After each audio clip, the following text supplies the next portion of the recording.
तू मुस्कुराए मुस्कुराए छोटी मोटी बातों पे मुंह फुला। নমস্কার, আমার চ্যানেলের আরেকটি নতুন ব্লগে আপনাদের সকলকে স্বাগত।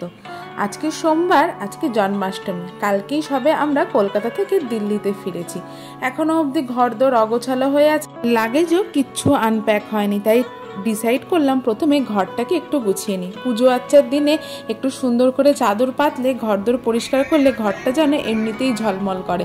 আর আমি যখন কাজ করি, আমার সবচেয়ে বড় কাজ করার হেল্পার হচ্ছে মাম্মাম। দেখো চাদর পাচ্ছি, তাই জন্য চাদরের উপর এসে নিজেই ধূপ করে বসে পড়েছে। ঋষির ও শার্টটা অবধি পরাতে দিচ্ছে না, বালিশগুলো নিয়ে টানাটানি করছে।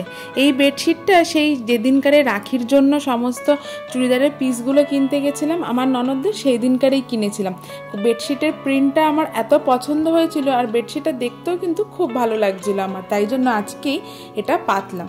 আর এবারে চলে এসেছি রান্নাঘরে। সকালবেলাতে একটু ব্রেকফাস্টে চা আর কিছু ওই স্ন্যাক্স টাইপের খেয়ে নিয়েছিলাম। কালকে সমস্ত বাজারহাট করে বাড়ি ফেরার পথে একটু পনির নিয়ে এসেছিলাম। অর্ণব বললো জন্মাষ্টমীর দিন যখন পুজো করছি তাহলে আর ননভেজ খাবো না, খাবো পনিরের সবজি আর লুচি। তাই জন্য একটু টমেটো কেটে নিয়েছিলাম, আর ওইদিকে শুকনো লঙ্কা আর বেশ কয়েকটা কাজুকে একটু গরম জলে ভিজিয়ে রেখেছিলাম। এরপরে কড়াইতে একটু ঘি গরম করে ওই টমেটো, ভেজানো কাজু আর শুকনো লঙ্কার একটু আদার টুকরো দিয়ে ভালো করে সটে করে নিলাম। মামামের পেটটা যেহেতু খারাপ, তাই জন্য ডাক্তার বলেছে ওকে একদম পাতলা করে খিচুড়ি খাওয়াতে। তাই ওর খাবারটা আগে ওকে বানিয়ে ওকে দিয়ে দিলাম। আমাদের লাঞ্চটা প্রিপারেশন করতে একটু টাইম লাগবে, আসলে আজকে একটু ঘুম থেকে উঠতে দেরিও হয়ে গেছে। তোমরা তো জানোই মামামের বাবা বাড়িতে থাকলে খাবারটা ওর বাবাই ওকে খাইয়ে দেয়। এদিকে আমার এই টমেটোটা পুরো সটে হয়ে গেছে, ওটাকে একটা মিক্সিং জারের মধ্যে ঢেলে রেখে দিলাম, ঠান্ডা হলে পরে পিসবো। এখানে 500 গ্রাম মতো পনির নিয়েছিলাম, ভালো করে এরকম ডাইসড মতো শেপ করে নিয়েছি।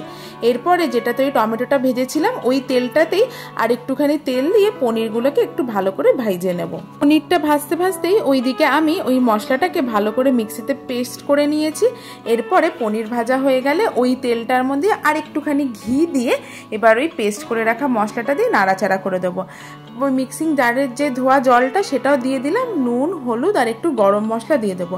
কালারের জন্য একটু কাশ্মীরি রেড মির্চ পাউডারও দেবো। লঙ্কা কিন্তু আর দেবো না, কারণ অনেকগুলো শুকনো লঙ্কা দিয়েছিলাম, বেশি লঙ্কা দিলে আবার ঝাল হয়ে যাবে। ব্যাস, এবার আর কোনো কাজ নেই, সমানে এটাকে খুন্তি দিয়ে নাড়তে থাকতে হবে। অপরদিকে আমি না লুচিগুলো বেলে লুচিও ভাজতে দিয়ে দিয়েছিলাম। মামাম ভীষণ বায়না করছিল, তাই প্রথম লুচিটা ভেজে আমি ওকেই দিলাম। গরম আছে খুব, জাস্ট কড়াই থেকে নামিয়েছি। ওটা করবে, ওটা করবে। ওকে ওটা ছিঁড়ে ছিঁড়ে হাতে দিয়ে দাও, খাবে টুকরো টুকরো, যা হোক খাবে। এইদিকে গ্রেভিটাও পুরোপুরি হয়ে গেছে, তাই জন্য ভাজা পনিরের টুকরোগুলো এর মধ্যে দিয়ে ভালো করে গ্রেভিটাকে মিশিয়ে নেব। একটু কাসুরি মেথি দিলে ভালো হতো, কিন্তু আমি দিতে ভুলে গেছিলাম। অপরদিকে লুচিগুলো সমস্ত ভেজে নিলাম। এবারে অর্ণবকে খেতে দিয়ে দেবো, তারপরে আমিও খাবারটা খেয়ে নেবো। আসলে লুচি দেখলে মাম্মাম একটু বেশি বায়না করে খাওয়ার জন্য, তাই দুজনে একসাথে খেতে পারবো না। আগে অর্ণব খেয়ে নিলে পরে তারপরে আমাকে খেতে বসতে হবে।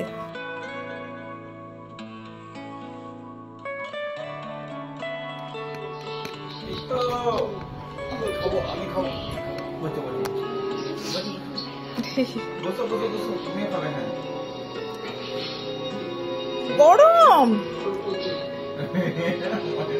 লুচিটা খেলো নাকি? আচ্ছা, পনিরের সবজিটা কিন্তু মুখে দেবে না, ঝাল। খাওয়া দাওয়া করে মামামকে দুপুরবেলাতে ঘুম পাড়িয়ে দিয়েছিলাম। দেখো ঘুমিয়ে ঘুমিয়ে কিরকম করছে। আর ওর ঘুমোনোর সুযোগে আমি রেডি হয়ে নিয়েছি, কারণ এবার তো বিকেল হয়ে যাচ্ছে। কৃষ্ণ ঠাকুরের সিংহাসনটা সাজিয়ে নিয়ে তারপরে পুজোটা দিতে হবে। লাগেজ আনপ্যাক করা হয়নি বলে এই যে টোনারগুলো, এগুলো কিচ্ছু আনপ্যাক হয়নি, এরকম সিলড অবস্থাতেই ছিল। সত্যি কথা বলতে এত গরম লাগছিল, এই গরমের মধ্যে কিচ্ছু সাজতে গুজতে ইচ্ছে করছিল না। তাই প্রথমে একটা ওই গোলাপ জল টোনার লাগিয়ে নিয়ে তারপরে প্লামেরই একটা ভিটামিন সি সিরাম আর প্লামের সানস্ক্রিনটা লাগিয়ে নিয়ে সুইস বিউটির এই যে ব্রাউন কাজলটা, এটাই চোখের ওপর লাগিয়ে নিয়েছিলাম। আজকাল না এই ব্রাউন কাজলটা ইউজ করতে আমার ভীষণ ভালো লাগে। আর এরপরে সুগারের একটা ক্রেয়ন লিপস্টিক অ্যাপ্লাই করে নিয়েছিলাম। কি শেড যে ইউজ করেছিলাম এখন আর সেটা মনে পড়ছে না। এরপরে চুলটাকে ভালো করে আঁচড়ে নিয়ে একটা উঁচু করে খোপা বেঁধে নিয়েছি। চুলটা পিঠের ওপর পড়লে এত গরম লাগছে যে কি বলবো। আর সিঁদুর আর কপালে ছোট্ট একটা সিঁদুরের টিপ তো মাস্ট, তাহলে না একটু মনে হয় যে হ্যাঁ পুজো দিতে যাচ্ছে এরকমটা। এই শাড়িটার সাথে ব্লাউজটা কেমন লাগছে কমেন্টে জানিও। আসলে এটা কিন্তু এটা ব্লাউজই নয়, যাই হোক, এবারে আমি চলে এসেছি সাজানোর জন্য। এইদিকে আমার একটা ছোট্ট টুল ছিল, সেই টুলটার ওপরে আমি এই কাপড়টা পেতে নিয়েছিলাম। এই যে লাল চেলি কাপড়টা, এখানে দিল্লি ছত্তরপুর বলে একটা মন্দির আছে, মাম্মাম আমার আগে ওই মন্দিরটায় গেছিলাম, সেখানে পুজো দিয়েছিলাম যখন এই কাপড়টা আমাকে দিয়েছিল। আজ এত বছর পর কাপড়টাকে বার করেছি এখানে পাতার জন্য, যাতে আমি এটার ওপরে কৃষ্ণ ঠাকুরকে বসাতে পারি। আর এরপরে ওই বাঁশিটা দিয়েছি। আর সব থেকে অবাক কাণ্ড জানো, এই বাঁশিটা সেদিনকারে কোমাটে যে গেছিলাম, কোমার থেকে মাম্মামের হাতে হঠাৎ করেই ধরিয়ে দিয়ে, তাই তো বাড়ি ফেরার পথে অর্ণব বলল চলো এবারে কৃষ্ণ ঠাকুর আর ময়ূর পালকটাও সাথে কিনে নিয়ে যাই, ঠাকুর মনে হয় বাড়িতেই আসতে চাইছে। তাই জন্যই হঠাৎ করে এই জন্মাষ্টমীর প্ল্যানিং, নয়তো হঠাৎ করে এত ট্রাভেল করে এসে তারপরে এত ঘর অগোছালো, লাগেজ আনপ্যাকিং কিচ্ছু হয়নি, এইসবের মধ্যে করতে পারতাম না। আর মাম্মামেরও তো শরীরটা ভালো নেই, সমানে লুজ মোশন হচ্ছে, ওর সাথে সর্দিটাও তো খুব লেগে। এদিকে আমার ডেকোরেশন হয়ে গেছে, কিন্তু মাম্মামের ঘুম আর ভাঙেনি। আসলে মেয়েটা এতটাই টায়ার্ড যে সব ঘুমালে আর ঘুম থেকে উঠতেই চাইছে না, ওকে ডেকে ডেকে তুলতে হচ্ছে। আর ওর বাবাও একটু অফিসের কাজে অফিসে গেছিলো, ওর বাবা আসার পরে ওকে ডেকে কোনো রকমে তুললাম। আর তারপরে ওর বাবা রেডি হওয়ার পরে ওকে রেডি করিয়ে দিল। মাম্মামের এই ছোট্ট কৃষ্ণ ঠাকুর কেমন হয়েছে কমেন্টে কিন্তু অবশ্যই জানাবে, আর ডেকোরেশনটাও কেমন হয়েছে সেটা কিন্তু নিশ্চয়ই জানাবে। কৃষ্ণ সাজবে নাকি আমার মাম্মা? বাঁশি শুনে আর কাজ নাই, সে যে ডাকাতিয়া বাঁশি।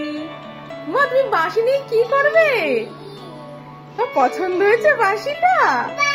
হ্যাঁ বাবা, বাবা হ্যাঁ বাবা রেডি হয়ে তারপরে তোমাকে রেডি করবো। কৃষ্ণ তো পালিয়েই যাচ্ছে, জামা পড়ছে না গো।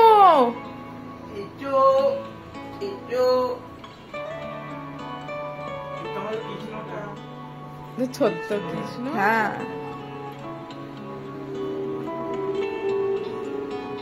কই আমার কৃষ্ণ ঠাকুরটা?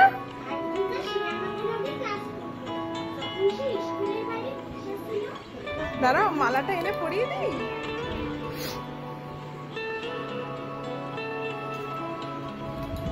কেন বাঁশি? ওই দেখ আমার বাঁশি বাজাচ্ছে নাকি মাম্মা? বাঁশি বাজানো ঠাকুর। সত্যি কথা বলতে এবারে জন্মাষ্টমী করব এরকম কোনো প্ল্যানিং আমাদের ছিলই না, তাই মাম্মামের জন্য আমরা আর কিচ্ছু প্রিপারেশন করিনি। এই যে জামাটাও পরে আছে, এটা আগের বছরই ওর জন্য আমি কিনেছিলাম মিশো থেকে। তো এবারে দেখলাম ওর গায়ে একটু টাইট হচ্ছে, তাও কোনো রকমে হয়ে গেছিলো, তাই ওকে পরিয়ে দিলাম। ওর শরীরটাও ভালো নেই, আসলে বাচ্চা কাচ্চার শরীর ভালো না থাকলে না ঘরে পুজো আচ্চা করতে ইচ্ছে করে না। কিন্তু তাও মাম্মাম হওয়ার পর থেকে আমরা ছোট ছোট করে যে কোনো অনুষ্ঠান হলে সেটা বাড়িতে পালন করার চেষ্টা করেছি। তবে মাম্মামকে কৃষ্ণ সেজে কেমন লাগছে কমেন্টে কিন্তু নিশ্চয়ই জানাবে। আর এইদিকে দেখো অর্ণব ঘেভার মিষ্টিটা নিয়ে এসেছিল। আর এই হচ্ছে মেন প্রসাদ জন্মাষ্টমীর, তালের বড়া। সব থেকে অবাক কাণ্ড কি জানো, তালের বড়াটা মা আমাদের বাড়ি থেকে প্যাক করে দিয়েছিল রাস্তায় খাওয়ার জন্য। রাস্তায় আর খাইনি, বাড়িতে নিয়ে এসেছিলাম। ভাগ্যিস তালের বড়াটাকে এঁঠো কাটা কিছুর মধ্যে রাখিনি, আলাদা করে রেখেছিলাম বলে আজকে ঠাকুরকে দিতে পারলাম। আর এরপরে মাম্মামের বাবা মাম্মামকে নিয়ে যাচ্ছিল ঠাকুরের গলায় মালা পরিয়ে দেওয়ার জন্য, কিন্তু মাম্মাম অতটা বুঝতে পারছিল না বলে ও দেখলাম যেতে চাইল না। শেষ অবধি মাম্মামের বাবাই ঠাকুরের গলায় মালাটা পরিয়ে দিল। ঠাকুরকে নমস্কার করে দাও, না ঠাকুরকে পুজো করে দাও।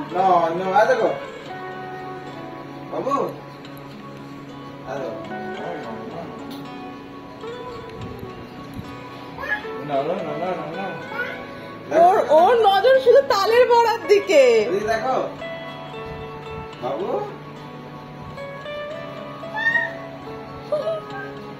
খাবার গুলোর দিকে শুধু চোখ।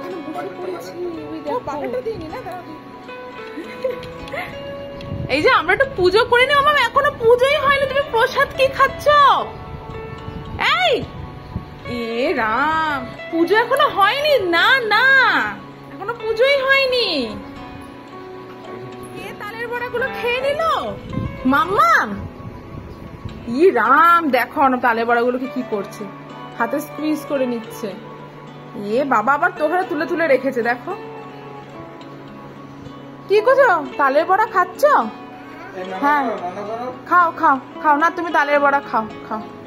নানা করো আগে, নানা করো, নানা করো, নানা করো। গোপালকে খাওয়াতে যাচ্ছে, তালের বড়া বড় করে রেখে দিচ্ছে। না না না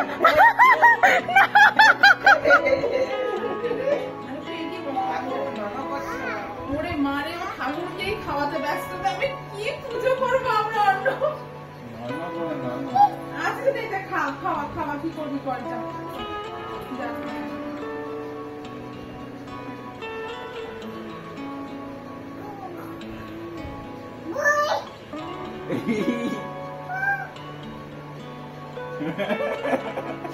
পুজো কি করবো আমরা হালকা দেখতে দেখতে আমাদের অবস্থা খারাপ।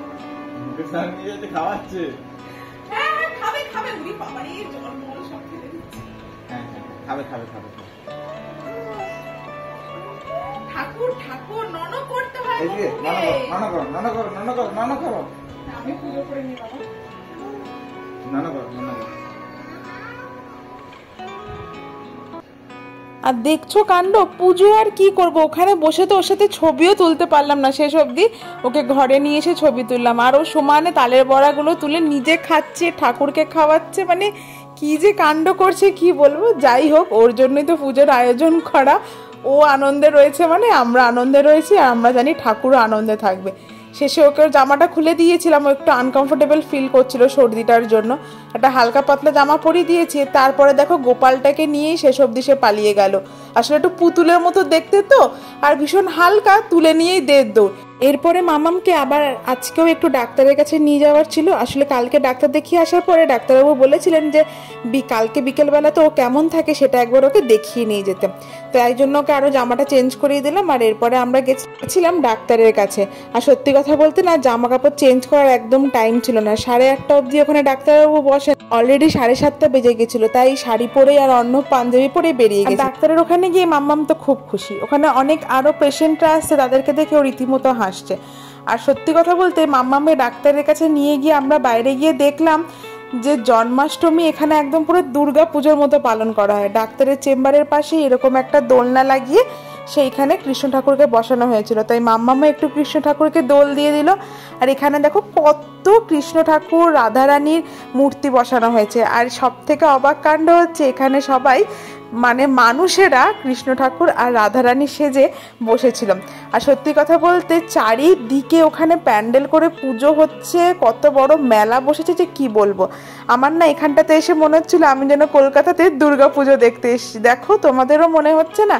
একদম ওই রকম ব্যারিকেডিং করে লাইন, পুলিশ প্রোটেকশন, চারিদিকে বেলুন, আলো, গান বাজছে, মানে সত্যি আমার মনে হচ্ছিল কিছুক্ষণের জন্য যেন মনে হলো যে আমি দুর্গা ঠাকুর দেখতে এসেছি। আজ 2.5 বছর হলো দিল্লিতে আছি, আমি জানতাম না যে এখানে জন্মাষ্টমী এতটা ধুমধাম করে পালন করা হয়। আর এই যে স্মাইলি যে বেলুনগুলো আছে, এর মধ্যে একটা বেলুন আমরা মাম্মামের জন্য কিনেছিলাম। এত ভাল লাগছিল বেলুনগুলো দেখতে, আর বেলুনটা বিরাট বড়, মাম্মামের তো খুব পছন্দ হয়েছিল।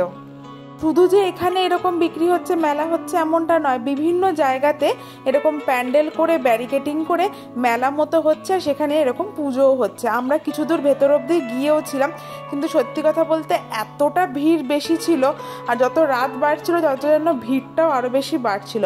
আমরা আর বেশি দূর অবধি যেতে পারিনি, মাঝ রাস্তা থেকেই আমরা ফিরে চলে এসেছিলাম। মামামের শরীরের কথা চিন্তা করে, আমারও শরীরটা খুব একটা ভালো নেই, আর সর্দির হলে না একটু বেশি ভিড় মতো জায়গায় গেলে সাফোকেশন আরো বেশি হয়।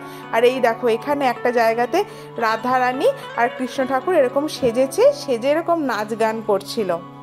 কত যে লোক এখানে ভিড় করে দেখছে কি বলবো। তবে আমরা আর বেশিক্ষণ ওয়েট না করে বাড়ি ফেরার পথ ধরেছি। রাস্তায় অর্ণব বলছিল এইখানে পানিপুরি খাবে, কিন্তু আমি বললাম না, বাড়ির সামনে যে দোকানটা আছে সেইখান থেকেই পানিপুরি খাবো। বাড়ির সামনের দোকানের পানিপুরিটা কিন্তু অ্যাকচুয়ালি অনেক ভালো বানায়।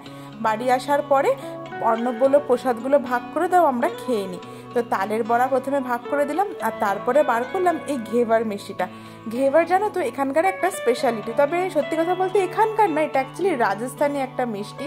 সাধারণত শ্রাবণ মাসে এই মিষ্টিটা বানানো হয়, কিন্তু অবাকভাবে এবারে ভাদ্র মাসেও জন্মাষ্টমী অবধি মিষ্টিটা বানানো হয়েছে। কোনো ইউটিউবে যদি দেখো যে ঘেভার কিভাবে বানানো হয়, সেখানে দেখবে ঘিটাকে প্রথমে গরম করে তার মধ্যে না বরফ দিয়ে ঘিটাকে একদম মাখনের মতো করে নেওয়া হয়, আর তারপরে ময়দা, সুজি, আরও কিছু জিনিস দিয়ে একদম ওটা পাতলা জলের মতো মানে ব্যাটার বানানো হয়। আর তারপরে একদম এক কড়াই গরম ঘিয়ের মধ্যে একটা ছাঁচ মতো বসানো হয়।